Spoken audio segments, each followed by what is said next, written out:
unidos por um objetivo, juntos pelo cooperativismo. Sistema OCB Espírito Santo.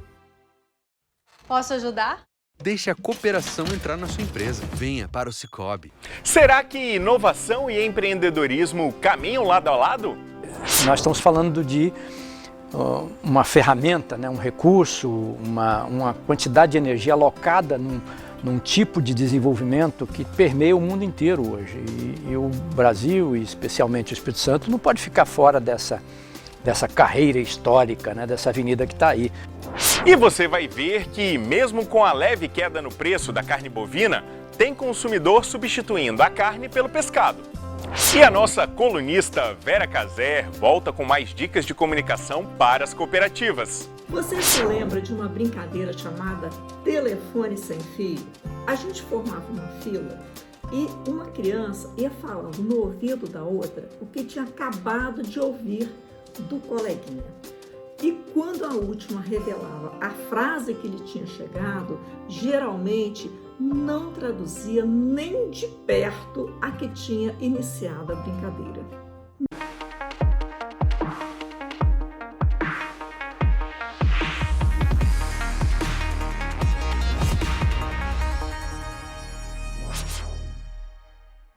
A gente começa o programa de hoje falando de economia. Mesmo com a leve queda no preço da carne bovina aqui no mercado interno, o preço ainda assusta os consumidores e tem muita gente procurando outras opções. O pescado é uma delas.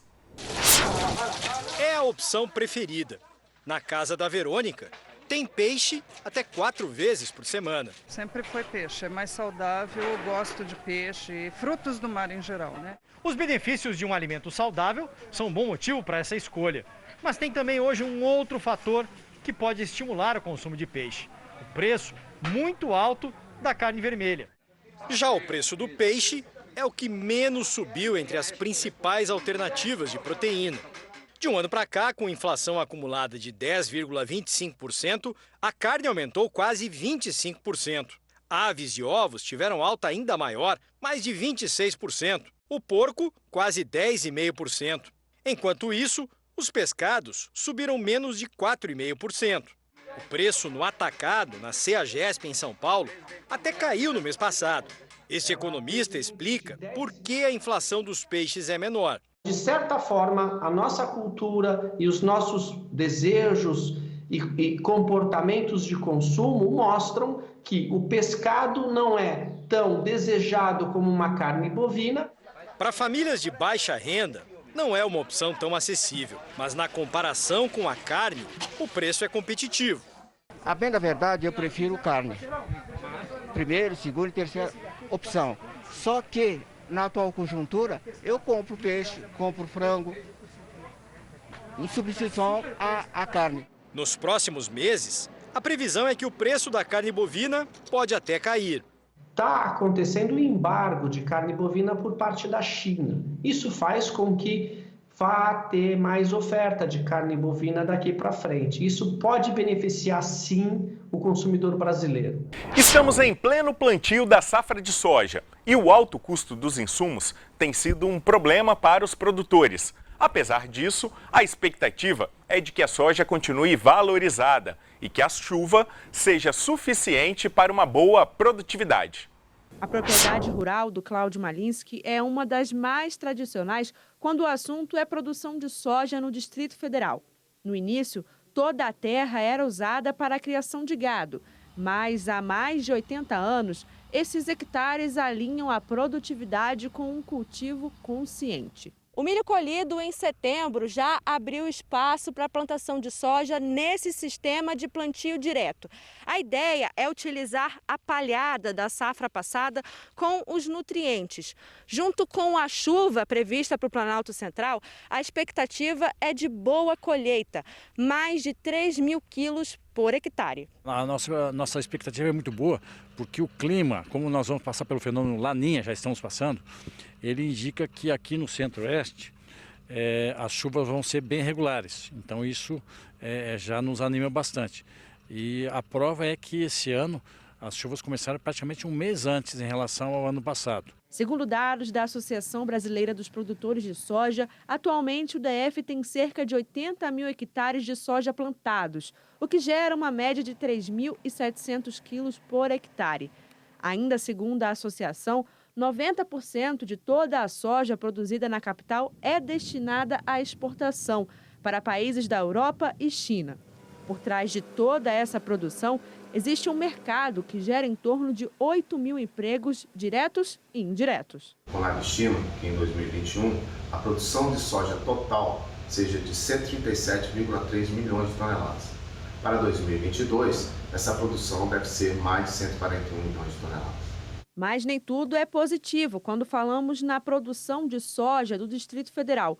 Alguns produtores vão encontrar dificuldade na hora de comprar, por exemplo, fertilizantes e matérias-primas que garantem a produção. Nós ainda, usando a cooperativa e a compra em conjunto, conseguimos comprar os insumos com preços bastante favoráveis.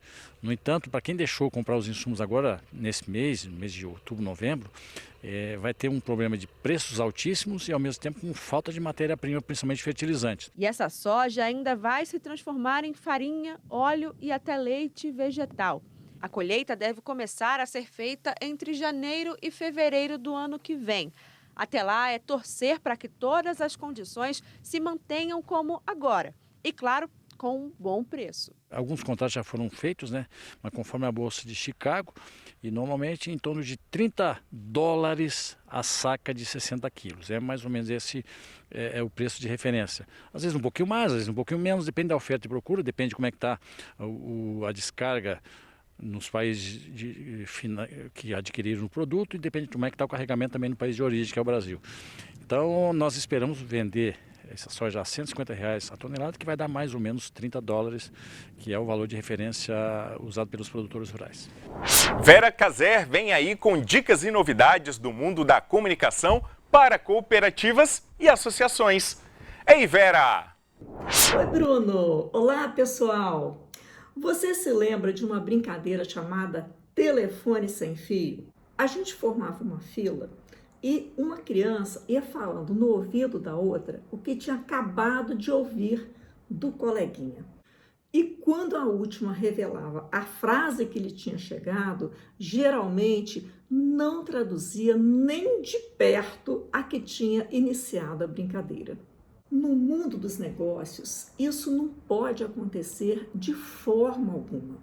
E é o discurso unificado que vai prevenir esse tipo de situação, que vai manter a coesão da comunicação da sua cooperativa. Ele potencializa a força do conteúdo que a instituição precisa divulgar. A mensagem única e transmitida por dirigentes e colaboradores de uma mesma maneira fortalece os valores e a reputação da organização. E ao contrário do que muita gente pensa, os porta-vozes não são apenas os diretores, somos todos nós que atuamos na cooperativa. Isso acontece quando nós estamos trabalhando e também por meio das nossas redes sociais, as atitudes que nós adotamos. A falta de uma mensagem única gera fragilidade para a reputação e até desconfiança, prejudica a credibilidade e pode causar insegurança. Quem não se lembra das mensagens divergentes entre órgãos governamentais e líderes do Brasil, Reino Unido e Estados Unidos, agora na luta contra a pandemia da Covid-19? A falta de unicidade da comunicação em relação à vacina, ao uso de máscaras e ao distanciamento acabou dificultando o controle da pandemia. Da mesma forma, uma informação com ruído, truncada, que chegue aos ouvidos dos associados pode gerar prejuízos de diversas formas para a cooperativa. Mas o que é possível fazer para se alcançar esse discurso unificado? Primeiro, é preciso que sejam definidas mensagens-chave que transmitam claramente o posicionamento da cooperativa, ou seja, que digam com clareza, com precisão para a população O que é essa cooperativa? Qual é o seu papel na sociedade? O que ela faz? E essas mensagens devem ser difundidas por todos da equipe da mesma forma. Assim, essas informações tão importantes para a cooperativa serão reforçadas junto ao público. Hoje, mais do que nunca, nesse mundo cheio de informações, com excesso de informações de tantos canais diferentes, nós lutamos contra a desinformação. E o discurso unificado exerce um papel fundamental na geração de confiança. E ele também reforça essa relação de parceria da cooperativa com o seu público. Beleza, gente? Vamos trabalhar nisso porque os resultados são garantidos. Um abraço, um beijo para você e até a próxima. Intervalo aqui no Mundo Cooperativo e nós voltamos já.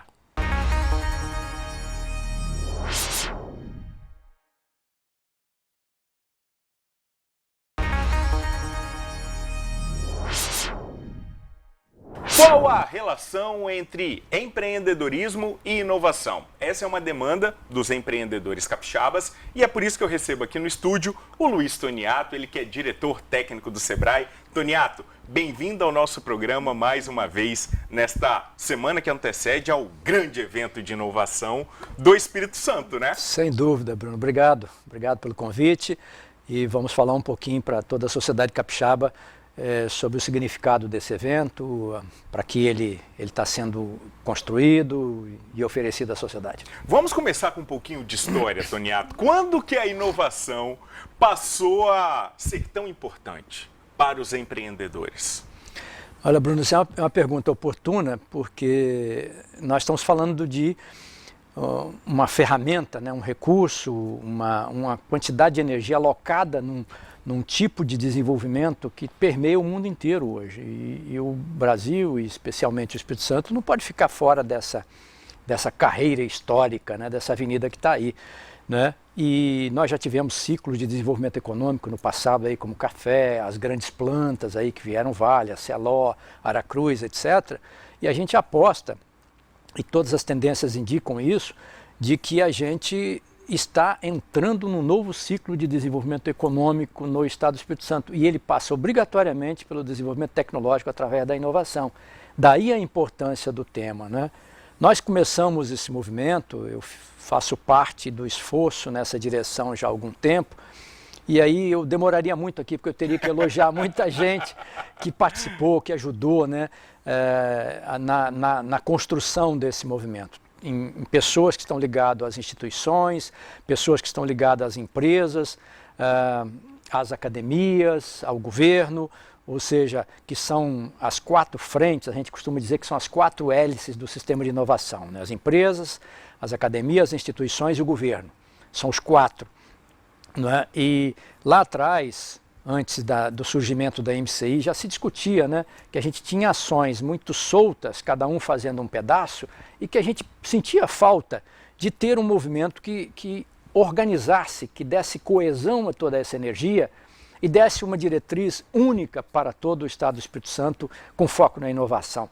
Foi daí que surgiu a demanda de se ter a mobilização capixaba pela inovação, a MCI, lá nos idos de 2017 e tal, mais ou menos nessa data aí, né? E hoje ela vai muito bem. Nós temos hoje no Espírito Santo assim, uma convergência enorme, uma boa vontade dos atores, e isso foi sendo construído ao longo do tempo. Passou 2017, entrou 2018, nós estávamos na gestão do Léo Castro na Findes, isso foi intensificado, o governo entendeu essa necessidade de entrar forte no tema da inovação, né? Então, a partir daí a gente começou a trabalhar junto com o governo no sentido de intensificar o apoio ao fundo que leva recursos para a inovação, que é administrado pela Secretaria de Ciência e Tecnologia através da FAPES, que é a fundação, né? E o governo colocou isso nas suas prioridades, as empresas entenderam isso, a Findes deu pontapés importantes, deu partida importantes em ações nesse sentido, né? E a partir daí isso foi ganhando mais coesão.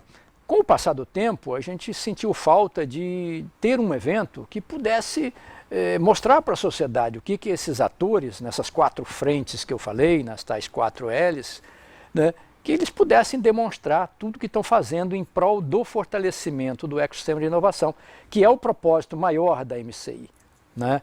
E eu falo assim com alegria disso porque assim, é uma contribuição que esses atores todos estão dando no sentido de melhorar esse ecossistema todo e gerar muito mais oportunidades de desenvolvimento, de ocupação, de renda, etc. E vocês vão estar compartilhando tudo isso que foi estudado e pesquisado ao longo desses anos nesse evento que acontece na Praça do Papa no próximo dia 2. Dia 2. Quinta-feira. Quinta-feira é a abertura.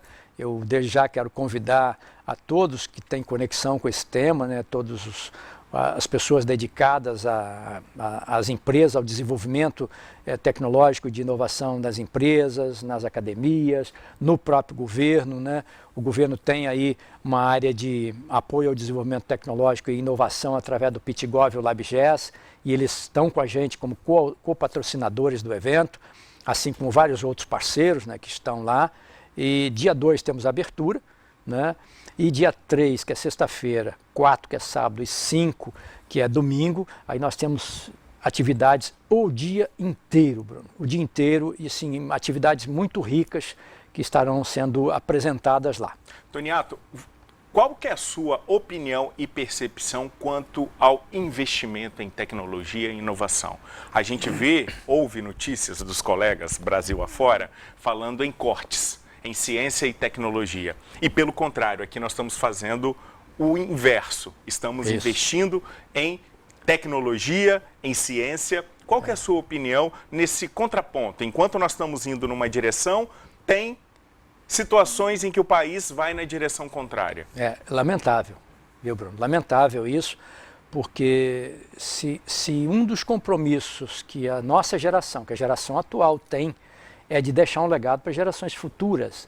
Então nós não podemos nos furtar da nossa responsabilidade de construir uma ambiência que seja favorável à empregabilidade, à ocupação e renda dessa quantidade de jovens que estão aí ou formados ou se formando, né, e que precisam encontrar essas oportunidades. E essas oportunidades seguramente passam pelo caminho da tecnologia, da inovação.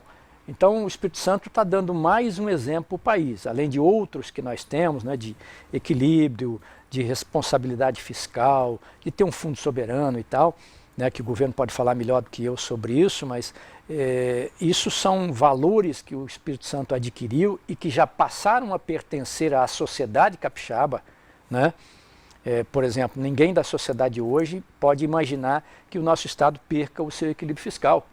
Porque é com isso e com a sua capacidade de geração de investimento que ele pode atender demandas sociais, de educação, de segurança, de saúde, etc. Então é fundamental que o Espírito Santo consiga se manter nessa trajetória, porque ela é a mais adequada para o momento atual. Toniato, você está falando aí de grandes atores envolvidos nessa questão da inovação. FINDES, governo do Estado, instituições públicas e privadas. O cooperativismo é beneficiado com essas inovações que estão sendo pesquisadas aí ao longo desses anos?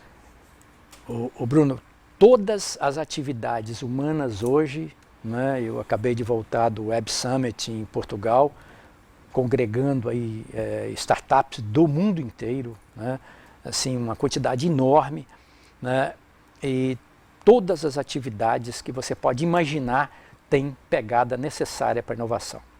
Os governos, principalmente, hoje, precisam desenvolver um compromisso interno e o governo do Espírito Santo está colocando isso na sua prioridade, já colocou na sua prioridade.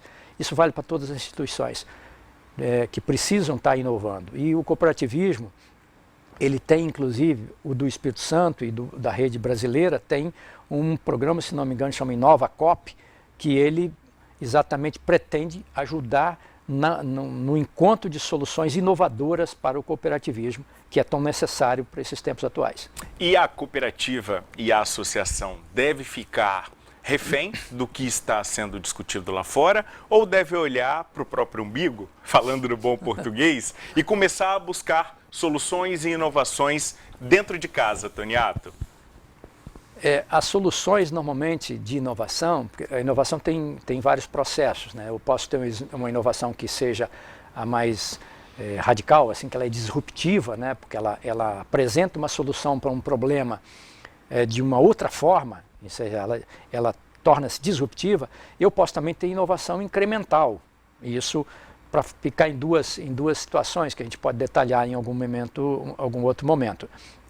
E no caso de você encontrar qualquer uma dessas duas soluções, você precisa olhar para os seus pontos de problema, os seus pontos de dor, e colocar esses pontos de dor, no caso pela inovação aberta ou por spin-offs acadêmicas, onde você encontra caminhos para buscar essas soluções. Você oferta um desafio para a sociedade, essas startups novas, aí a garotada vai olhar para aquele desafio e vai se julgar, se eu sei resolver isso, vai lá, se oferece, vai ter uma banca para examinar e tal.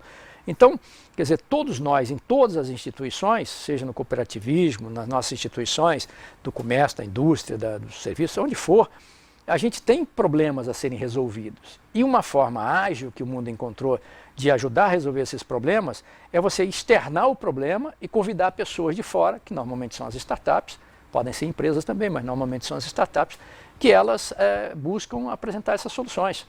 Eu acho assim que é um desafio que a sociedade toda tem em todas as suas instâncias.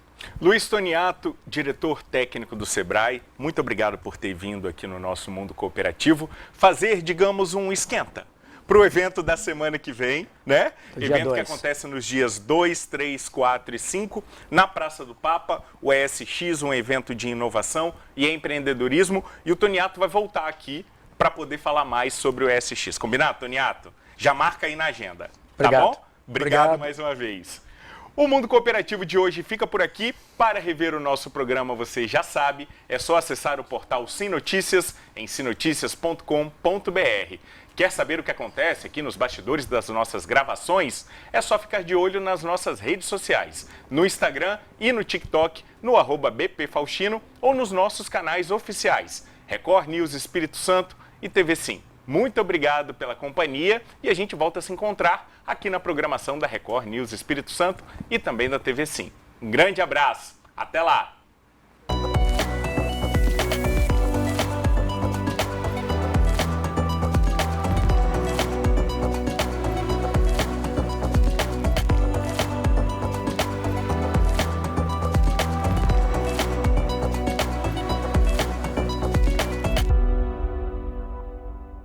Posso ajudar? Deixe a cooperação entrar na sua empresa. Venha para o Cicobi.